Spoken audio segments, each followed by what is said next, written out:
ನನ್ನ ಹೆಸರು ಅನಿಲ್ ಕುಮಾರ್ ಅಂತೇಳಿ. ಇಲ್ಲೇ ಚಿನ್ನಾಪುರ ಗ್ರಾಮ ನಮ್ಮದು. ವಿಷಯ ಏನಂತಂದರೆ, ಇಡೀ ಕರ್ನಾಟಕದಲ್ಲಿ ಏನಾದರೂ ಒಂದು ಸಂಘಟನೆಯಲ್ಲಿ ಒಳ್ಳೆ ರೀತಿ ಕೆಲಸ ಕಾರ್ಯಗಳು ಹೋರಾಟಗಳಲ್ಲಿ ಬಡವರಿಗೆ ಏನಾದರೂ ಹೆಲ್ಪ್ ಮಾಡ್ತಿದ್ದಾರೆ ಅಂತಂದರೆ ನಮ್ಮ ಡಾಕ್ಟರ್ KM ಸಂದೇಶ್ ಅವರು. ಇವತ್ತು ಎಷ್ಟೋ ಬಡ ಹೆಣ್ಣುಮಕ್ಳಿಗಾಗಿರ್ಬೋದು, ಬಡ ಕುಟುಂಬಗಳಿಗಾಗಿರ್ಬೋದು, ಅವರು ಎಲ್ಲರಿಗೂ ಮನೆ ಮಗ ಆಗಿದ್ದಾರೆ. ಅಂಥವ್ರಿಗೆ ಮೊನ್ನೆ ರೀಸೆಂಟಾಗಿ ಬಾಗೇಪಲ್ಲಿ MLA ಅವರು ಅವರ ಅನುಚರರು ಏನು ಮಾಡಿದ್ದಾರೆ ಅಂತಂದರೆ 162 ಎಕರೆ ಜಮೀನನ್ನು ಮುಟ್ಟುಗೋಲು ಹಾಕ್ಕೊಂಡಿದ್ದು. ಅದ್ರ ವಿಚಾರವಾಗಿ ಸಂಬಂಧಪಟ್ಟ ತಹಶೀಲ್ದಾರ್ಸು ಎಲ್ಲನೂ ಅದು ವಿಚಾರವಾಗಿ ಹೋರಾಟ ಮಾಡಿದಾಗ ನಮ್ಮ ಸಂದೇಶವ್ರ ಮುಖಾಂತರ ಹೋರಾಟ ಮಾಡಿದ್ಮೇಲೆ 3 ದಿನದಿಂದ ಎಲ್ಲ ಡೆಮೊಲೇಷನ್ ಮಾಡ್ತಿದ್ದಾರೆ. ಆ ವಿಚಾರವಾಗಿ ಅವ್ರ ಸದಸ್ಯರು ಬಿಲ್ಡರ್ಸ್, ಕೆಲವೊಂದು ಬೆಂಗಳೂರು ಕಡೆ ಇರೋವಂಥ ಬಿಲ್ಡರ್ಸು ಜಿಯೋ ಬೆದರಿಕೆ ಹಾಕೋದು, ಫೋನ್ ಕಾಲ್ಸಲ್ಲಿ ಇದು ಮಾಡೋದು, ವಾಟ್ಸಪ್ಗಳಲ್ಲೆಲ್ಲ ಫೋನ್ ಮಾಡೋದಂಥ ರೀತಿಯೆಲ್ಲನೂ ಮಾಡ್ತಿದ್ದಾರೆ.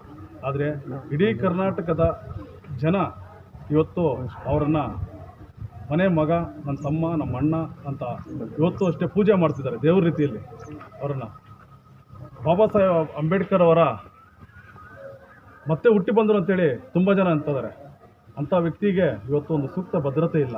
ಸರ್ಕಾರಕ್ಕೆ ನಾಚಿಕೆ ಆಗಬೇಕು ನಿಜವಾಗ್ಲೂ. ಅಂಥ ಹೋರಾಟಗಾರರು ಬಡವರು ಜಮೀನು ಬಿಡಿಸ್ತಾರೆ, ಸರ್ಕಾರ ಜಮೀನು ಬಿಡಿಸ್ತಿದ್ದಾರೆ. ಇಂಥವ್ರಿಗೆ ಸೂಕ್ತ ಭದ್ರತೆಯಾಗಿ ನಾನು ಮನವಿ ಮಾಡ್ಕೊಳ್ಳೋದು, ಮಾನ್ಯ ಮುಖ್ಯಮಂತ್ರಿಗಳಲ್ಲಾಗಿರ್ಬೋದು, ಮಾನ್ಯ ಮಿನಿಸ್ಟ್ರಿ ಎಲ್ಲರ ಹತ್ರ ನಮ್ಮ ಬೇಡಿಕೆ ಏನಂತಂದರೆ, ಅವರಿಗೆ ಒಂದು ಸೂಕ್ತ ಭದ್ರತೆ, ಒಂದು ಗನ್ಮ್ಯಾನ್ ಕೊಡಬೇಕು. ಯಾಕಂದರೆ ಸಣ್ಣ ಪುಟ್ಟ ಲೀಡರ್ಗಳಿಗೆ, ಸಣ್ಣ ಪುಟ್ಟ ರೌಡಿಗಳಿಗೆಲ್ಲರಿಗೂ ಗನ್ಮ್ಯಾನ್ ಕೊಟ್ಟಿದ್ದಾರೆ. ಆದರೆ ಇಂಥ ಮಹಾನ್ ವ್ಯಕ್ತಿ ಇಡೀ ಕರ್ನಾಟಕದಲ್ಲಿ, ಕರ್ನಾಟಕ ಬಿಟ್ಟು ತಮಿಳುನಾಡು, ಆಂಧ್ರ, ಚಿತ್ತೂರು ಎಲ್ಲ ಕಡೆ ಸ್ಟೇಟಿಂದನೂ ಇವತ್ತು ಜನ ಅವ್ರನ್ನ ಪ್ರತಿ ಶುಕ್ರವಾರ ಹುಡ್ಕೊಂಡ್ಬರ್ತಿದ್ದಾರೆ. ಬಸ್ಸುಗಳ ಮುಖಾಂತರ ರಾತ್ರಿ ಹಗಲು ಇಲ್ಲಿ ಬಂದು ಕೋಲಾರದಲ್ಲಿ ರೂಮ್ಗಳು ಮಾಡ್ಕೊಂಡು ಅವ್ರಿಗೋಸ್ಕರ ವೆಯ್ಟ್ ಮಾಡಿ, ಅವ್ರ ಜೊತೆಯಲ್ಲಿ ಸಂಭಾಷಣೆ ಮಾಡಿ, ಅವ್ರಿಗೆ ಬಡವ್ರಿಗಾಗಿ ಏನೋ ಒಂದು ಸ್ವಲ್ಪ ಕೆಲಸ ಮಾಡ್ತಿದ್ದಾರೆ. ಅಂದರೆ ಅಂಥ ವ್ಯಕ್ತಿನ ನಾವು ಇವತ್ತು ಸೂಕ್ತ ಭದ್ರತೆ ಸರ್ಕಾರದವ್ರು ನೀಡಬೇಕು. ದಯವಿಟ್ಟು ನಾನು ಸರ್ಕಾರದಲ್ಲಿ ಮನವಿ ಮಾಡ್ಕೊಳ್ಳೋದಿಷ್ಟೇ, ಅವರಿಗೆ ಸೂಕ್ತ ಭದ್ರತೆ ಕೊಡಬೇಕಂತೇಳಿ ನಾನು ಮನವಿ ಮಾಡ್ಕೊಡ್ತಾ ಇದ್ದೀನಿ. ಜೈ ಭೀಮ್.